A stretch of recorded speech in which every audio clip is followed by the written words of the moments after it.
Is AI going to take over? Can one person with the AI tool now take down a software company with 400 employees? Should your finance department be building its own applications? Does your company need a chief AI officer? And what actually happened when everyone AI assistant is talking to everyone else's AI assistant? 5 questions, short answers, and one thing wrong with the popular answers to every single one of them, the same thing 5 times. Hello, my name is Pavel. I'm a 25 years CIO and enterprise architect. I'm running technology for service companies and I'm helping service companies to become and run, scale, and manage as a technology companies. This is the operating brief, and let's start. So, EasyEye is taking over. This is the conversation in every gathering, every family gathering, social conference, no matter what the topic. There is only moment when it sleeps to AI nowadays, and obviously goes to the most dramatic part. Is AI going to take it over? The answer everyone gives extrapolates the capability curve. Model gets better, then better, and that common sense that eventually will run everything. All of that is a fantasy about how far technology will go. And it drops the only variable that has ever decided those questions. Humans are in the way. And human acceptance is much harder gate than capability. So remember the consumer drones that were a sure thing?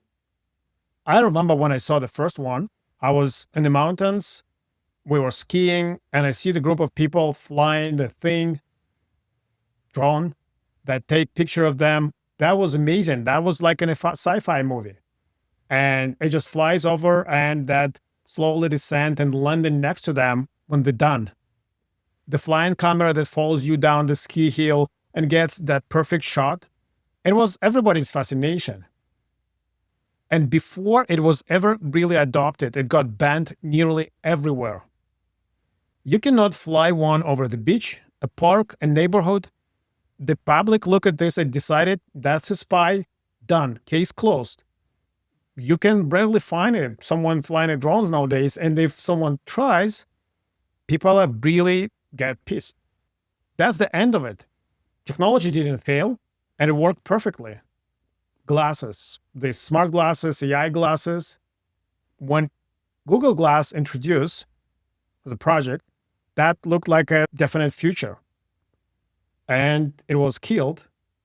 And smart glasses keep coming back from different brands, from the better hardware, every time better and better. And you still do not wear one at a dinner party. Any social gathering is just hard banned.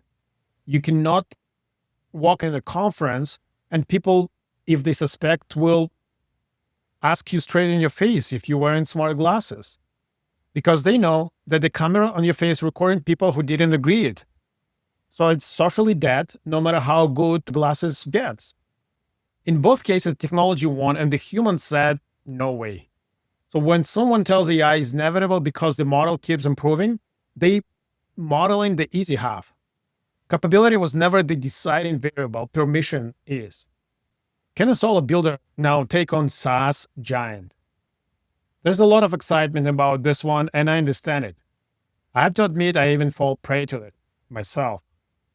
The argument goes the huge company has 1,000 features. I only need 20% anyone actually uses. And with AI tools, I can build that myself in a few months and undercut them. So the first part is true. You genuinely can do it now. 2 years ago, you couldn't. Here's what the argument forgets. You got cheaper capacity, so did they. That 400-person company has the same models you have. They also have people and a skilled one, and distribution channel and customers already inside the product, and 10 years of knowing where the hard edges are. They are also moving faster now. Everybody got the same lever at the same time. So that plan only wins in the world where the incumbent freezes, where they keep hand coding everything at the old speed forever while you pick up every new tool and it lands. Nobody's doing that. What you actually got is real. It is a different thing. You didn't get advantage over them. You got the ability to attempt something whose scope was previously too big to even start. That's worth a lot, but this is not the same claim. And it segues to the question, should business departments build their own applications? The pitch is that building got easy, so let people closest to work build what they need. Makes sense. Building did get easier. But notice it's easier for everybody, including the IT group. Both sides moved, the gap between them didn't close at all, and the pitch quietly assumed it did. So there's a deeper problem. Building was never the hard part. The hard part was everything after. How these connect to the three systems that will hold the same data. Which copy is the real one? Who fixes it at 2 in the morning? What happened to it when the person who wanted it changes jobs? I've spent 25 years walking into companies and finding a workflow nobody can explain. It is still running, and it still costs money, and the person who asked it left years ago. That's the actual test and the good one to use if you have one of those requests. Does the system survive the departure of the person who asked it for? Business users have a convenience bias. That's not a flaw. This is just them being human. They want the things shaped how they personally work. Somebody has to be building for the company instead. That's the job that doesn't move. Does your company need a chief AI officer? Because if you scroll LinkedIn, it's all over. You think it's a decided thing that the company needs a chief AI officer who's solidly responsible for everything deals with AI, then it's only get moving because you have someone dedicated for it, someone responsible. My opinion, probably not.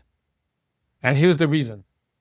It's nice to have someone in an organization responsible for AI, but bringing this person on the level of C-level, the same level as the other people responsible for major area, for operations, for finance, for technology, means this is not their problem.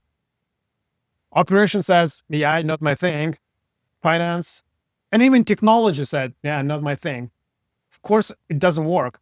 It's only mean that company has no capacity to absorb it, to assume that is a technology, to incorporate it as a part of the new changed environment internally and externally as a customer request. And they dedicate it to someone who come most likely from outside, who doesn't know the company setup, company environment.